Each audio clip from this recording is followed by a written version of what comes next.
નમસ્તે વિદ્યાર્થી મિત્રો. ધોરણ 1 વિષય ગણિત ગમ્મત, વિષયાંક 21 થી 50 સુધીની સંખ્યા.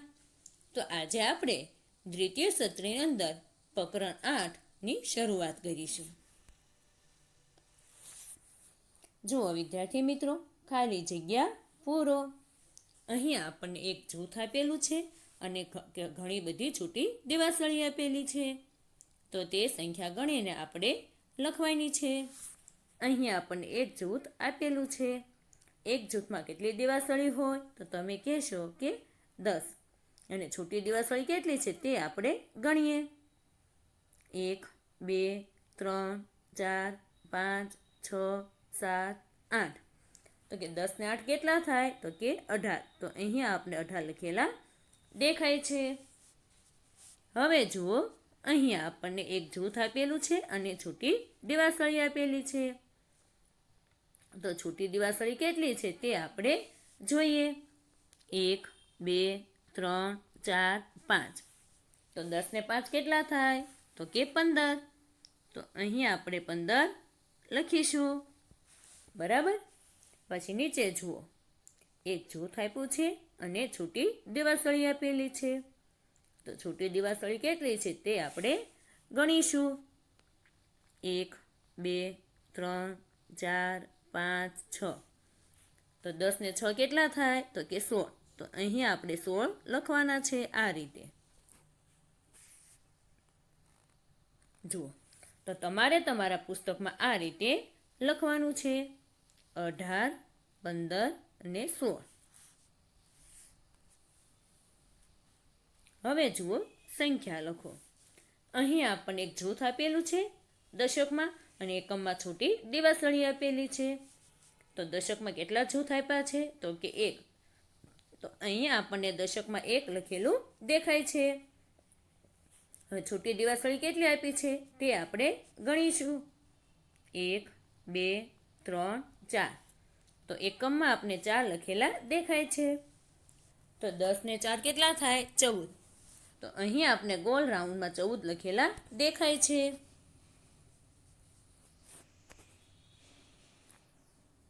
હવે જુઓ, અહીંયા આપણને કહે છે કે જૂથમાં અને છૂટી દિવાસળી દોરો. અહીંયા આપણે એકમ દશકની સંખ્યા આપેલી છે તેના પરથી આપણે દિવાસળી દોરવાની છે.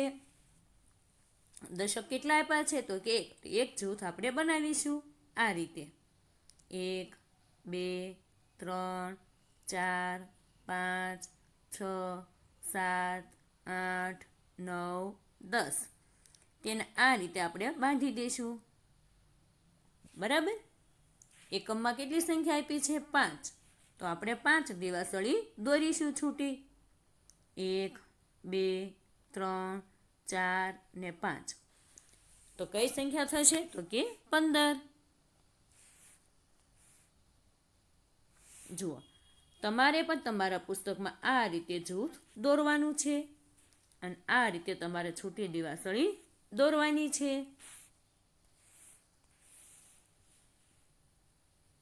હવે જુઓ, અહીંયા આપણે જૂથમાં એક જૂથ આપેલું છે અને છૂટી દિવાસળી આપેલી છે. તેના પરથી આપણે સંખ્યા લખવાની છે. તો કેટલા આપ્યા છે તો કે જૂથ 1 આપ્યું છે એટલે દશકમાં આપણે 1 લખીશું આ રીતે. પછી એકમમાં કેટલી દિવાસળી આપેલી છે 2. 1 2. તો એકમમાં આપણે 2 લખીશું. તો એકમ દશકને ભેગા કરતા કઈ સંખ્યા બનશે તો કે 12. અહીંયા આપણે 12 લખવાના છે. બરાબર. જુઓ આ રીતે. પછી જુઓ, અહીંયા આપણે એકમ દશકની સંખ્યા આપેલી છે તેના પરથી આપણે જૂથ બનાવવાનું છે અને છૂટી દિવાસળી બનાવવાની છે. બરાબર. દશક કેટલા આપ્યા છે 2. તો આપણે 2 જૂથ બનાવીશું. 1 2 3 4 5 6 7 8 9 10. અને તેને આ રીતે આપણે બાંધી દઈશું. હજી એક જૂથ બનાવવું પડશે. 1 2 3 4 5 6 7 8 9 10. તેને પણ આ રીતે આપણે બાંધી દઈશું. અને એકમ છે શૂન્ય, એટલે તેમાં એક પણ છોટી દિવાસળી દોરવાની નથી. જો અહીંયા આપણે દશક 2 આપ્યા છે, એટલે આપણે 2 જૂથ બનાવીશું. 1 2 3 4 5 6 7 8 9 10. હવે બીજું જૂથ બનાવીશું. 1 2 3 4 5 6 7 8 9 10. બરાબર. અને એકમમાં શૂન્ય છે, એટલે એક પણ જૂથ બનાવવાનું નથી. જુઓ, અહીંયા તમારે તમારા પુસ્તકમાં આ રીતે જૂથ બનાવવાના છે. હવે જો અહીંયા આપણે દિવાસળી આપેલી છે, તેના પરથી આપણે સંખ્યા લખીશું. એક જૂથ આપ્યું છે, એટલે દશકમાં 1. અને છૂટી દિવાસળી કેટલી આપી છે? 1 2 3 4 5 6 7 8 9. તો અહીંયા આપણે 9 લખીશું. તો કે અહીંયા આપણને 19ની સંખ્યા મળે છે, એટલે કે 19 દિવાસળી આપેલી છે. બરાબર. હવે જો અહીંયા આપણે દશક 2 આપ્યા છે, એટલે આપણે 2 જૂથ બનાવીશું.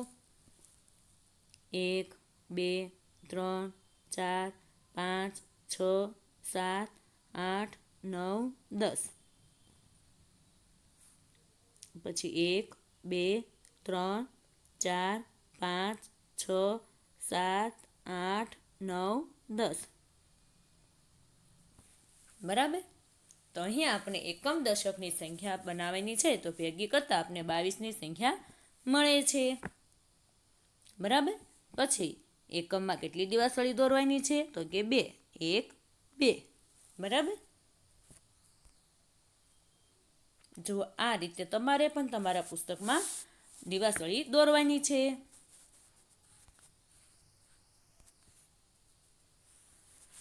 પછી જુઓ, સંખ્યા લખો.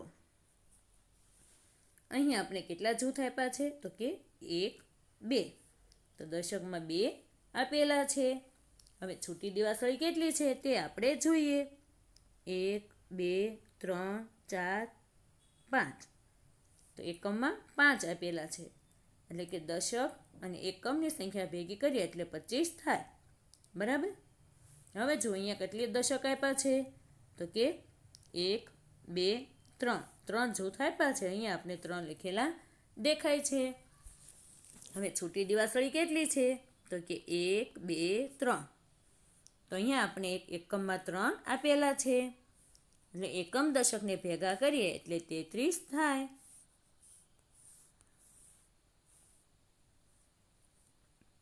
પછી જુઓ, દશકમાં કેટલા જૂથ આપ્યા છે? 1 2. અહીંયા આપણે 2 લખેલા દેખાય છે. હવે પછી છૂટી દિવાસળી કેટલી આપી છે? 1 2 3. તો એકમમાં 3. તો એકમ દશકની દિવાસળી ભેગી કરીએ એટલે 23 થાય.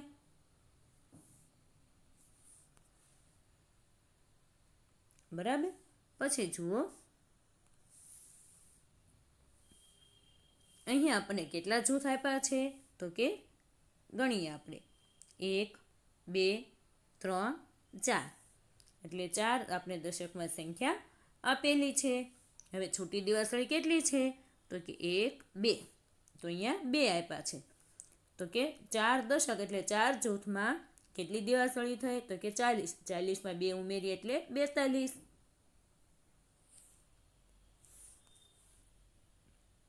બરાબર. પછી જુઓ, અહીંયા આપણે કેટલા જૂથ આપ્યા છે? 1 2. તો દશકમાં 2 લખીશું. છૂટી દિવાસળી કેટલી છે? 1 2 3 4 5 6. અહીંયા આપણે 6 લખવાના છે. તો કે એકમ દશકની દિવાસળી ભેગી કરીએ એટલે કેટલી થાય? તો કે 6, એટલે કે 26. બરાબર. દશકમાં 20 અને એકમમાં 6 એટલે 26. હવે પછી જુઓ,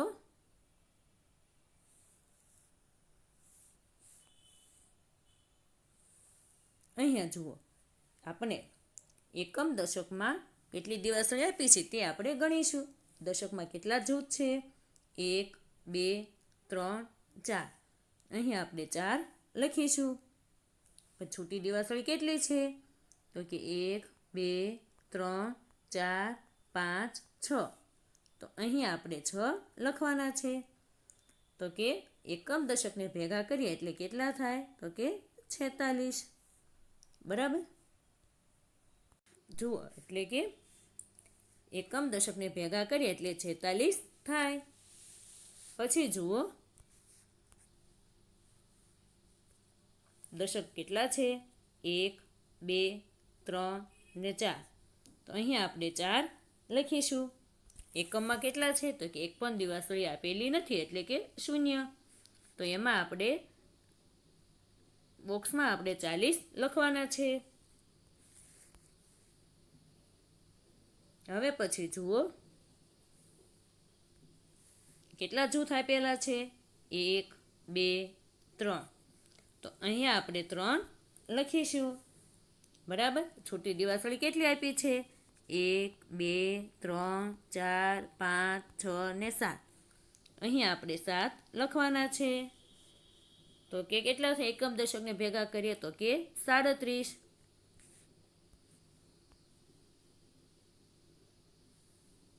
હવે પછી જુઓ,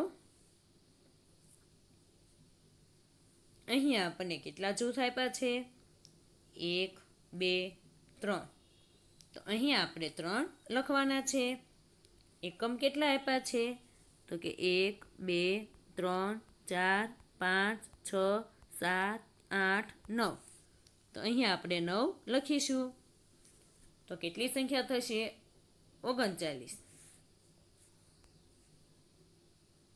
બરાબર?